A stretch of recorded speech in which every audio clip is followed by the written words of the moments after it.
Olá pessoal, sejam bem-vindos ao meu canal.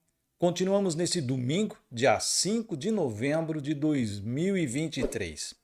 Recentemente eu lancei um vídeo trazendo a notícia que está em vários portais da mídia, inclusive no Jerusalém Post, que inclusive publiquei no vídeo, de que o ministro do Patrimônio, ministro do governo de Netanyahu, numa reunião disse que atacar Gaza com bomba nuclear é uma opção.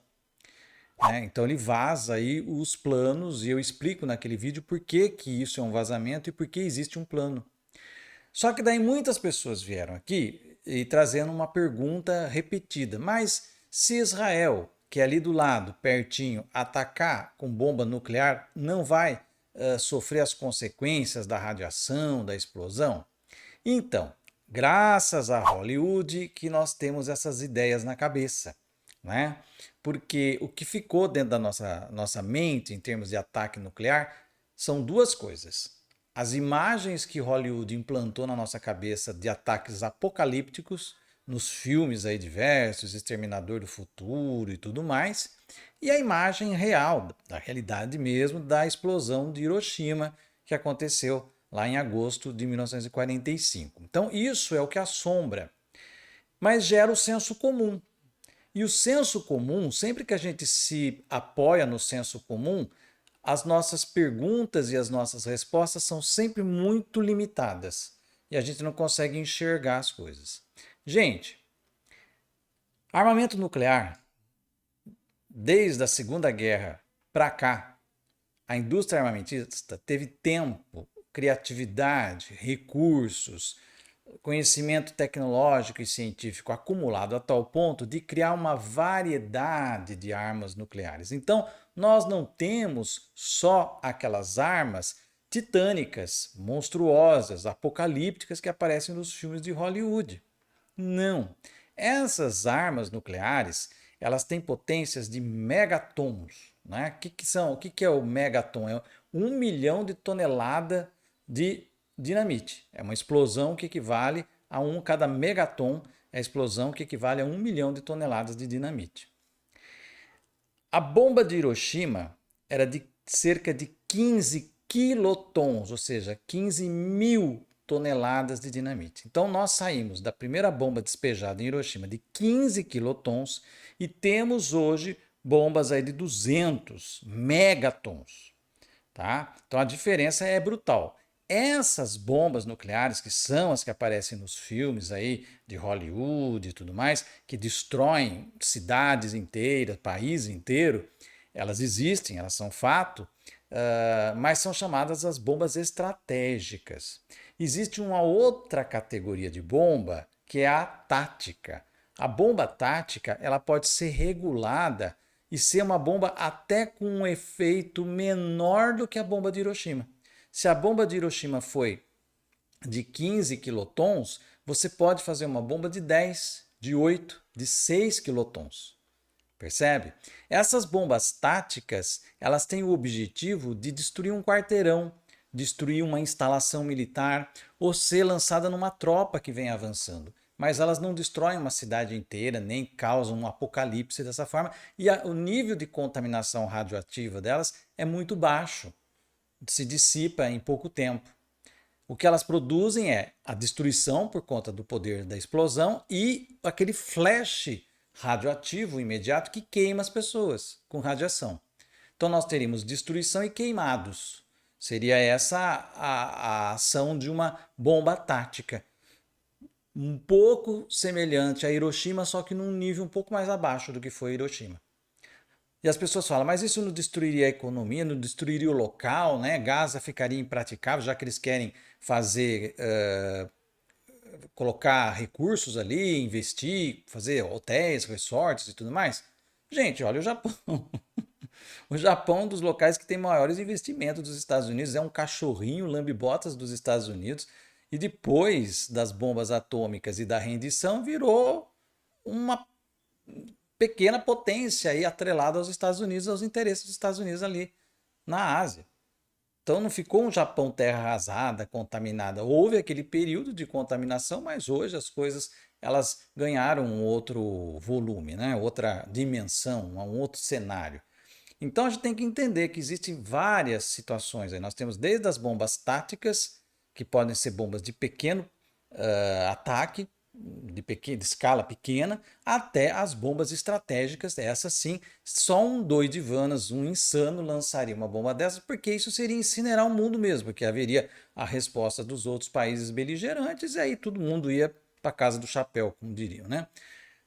Agora, o uso de bombas táticas, elas são possíveis, são as bombas que se temia que o Putin, se teme até hoje que o Putin, por exemplo, lance nas tropas ali da Ucrânia. Existe essa discussão, como a guerra da Ucrânia agora caiu, né, para um plano menor na mídia, a mídia hoje está nessa questão da guerra do Oriente Médio, é isso que está se falando. Então existe sim a possibilidade. Israel pode lançar uma bomba nuclear em Gaza? Pode. Ele tem essa bomba? Tem. Ele tem ogivas estocadas, segundo as informações oficiais, que a gente sempre coloca em dúvida. Porque também tem o estágio da bomba. Né? Você tem as bombas operacionais, estocadas e desativadas. Tem esses três tipos de bombas. Tá? As operacionais, pelos dados oficiais, a gente coloca sempre, né, isso muito em questionamento, porque é o que eles deixam a gente saber, né? Os únicos países que têm as bombas operacionais, o que é uma bomba operacional? Está pronta para usar daqui 5 minutos, daqui meia hora. Está aí, ela já está com a bala na agulha. Né? Então são os Estados Unidos, a Rússia, Reino Unido e França. Essas potências aí, as que ganharam a Segunda Guerra Mundial, que tem essas bombas operacionais, isso produto de toda a Guerra Fria. Depois os outros têm as bombas estocadas, que precisam ser preparadas, às vezes isso leva um tempo, elas vão ter que ser insufladas com gás, outras vão passar por tratamento de acelerador de partículas para poder calibrar qual será a potência, se será uma potência maior ou menor. Então tem um tempo, justamente por ter um tempo, né, e não ter essas bombas ali já a pronto uso, é que esses planos já estão na mesa, porque eles não vão esperar um ataque, um revés maior para depois sentar e fazer o preparativo da bomba, gente. Vamos acordar, né? Se está uma guerra pelo tudo ou nada, e vocês estão vendo, é óbvio que o governo de Israel, Netanyahu, já botou na mesa os planos de preparação para deixar essas bombas sair da fase de estocagem para operacional. E o ministro dedou, né? O ministro, na sua de querer, né, falar demais, falou, né, trouxe à tona o que não poderia ser dito nesse momento e criou essa instabilidade toda. Então, isso mostra, gente, o nosso grau de desconhecimento das coisas, né? Eu tenho certeza que muitos de vocês nunca ouviram falar, porque tinha na ideia que só existia essa bomba, né? Que apertou a bomba, acabou o mundo. Que seria assim, né? Mas não, você pode ter pequenas bombas nucleares de baixo impacto que não vão trazer essa sujeira radioativa tão perniciosa assim, mas que vão causar sim destruição e queimaduras por radiação. Tá? Queimaduras por radiação e evidentemente a morte dessas pessoas dali a algumas horas ou dias. Quando não imediatamente, né? Então, esse é o fato que pode acontecer, se é que já não aconteceu. Porque Netanyahu está mandando matar todos os jornalistas, isso não sou eu que estou falando. O próprio jornalista veio, vocês viram o vídeo, ele tirando o colete, o capacete, chorando, dizendo: para que eu estou usando isso? Isso é um marcador, porque eles estão matando o jornalista. Por quê? Porque eles não querem que grave, que filme o que está acontecendo lá dentro. Né? Veja no ataque que ele fez lá uns tempos atrás, ele tirou a luz, tirou a internet para não se filmar. Então a gente não sabe ainda a extensão das coisas.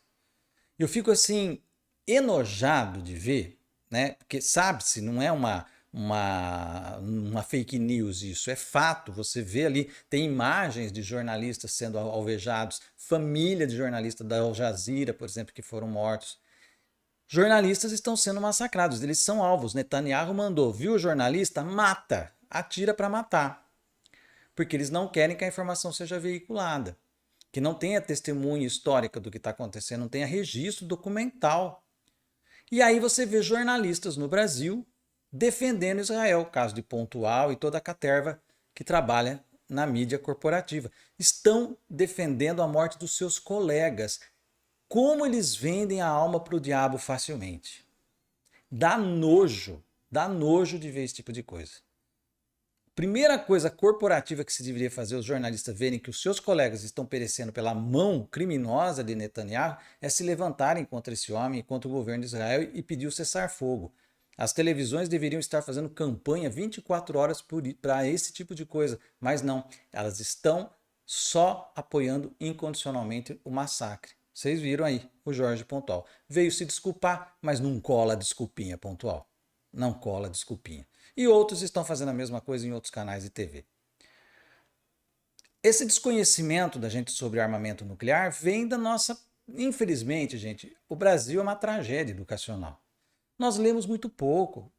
Nós ficamos nos informando por coisas, por fontes que não são as adequadas. A gente vê filme de Hollywood, a gente acha que o que Hollywood mostra é a realidade, né? A gente, quando lê muito pouco, veja, as livrarias estão desaparecendo. Aí vem o pessoal falar, mas é a Amazon que chegou, né, e fechou as livrarias físicas. Mentira! A Amazon vende livro na Argentina e lá está cheio de livraria aberta. Basta ir lá na Argentina. Já fui 2 vezes. Já fiz compras de livros lá. Livrarias lindas, enormes, sebos muito grandes. Então, tem a Amazon e tem a livraria física. É que aqui o brasileiro não lê. Quando lê, é livro de fofoca, de subcelebridade, livro de coisas fúteis, né? Porque existe uma indisposição à leitura. Existe um combate, inclusive, ao conhecimento. Parece que as pessoas que têm conhecimento aqui são chamadas de nocivas. Na verdade, nociva é a ignorância da pessoa. Ela é que é nociva porque é ignorante.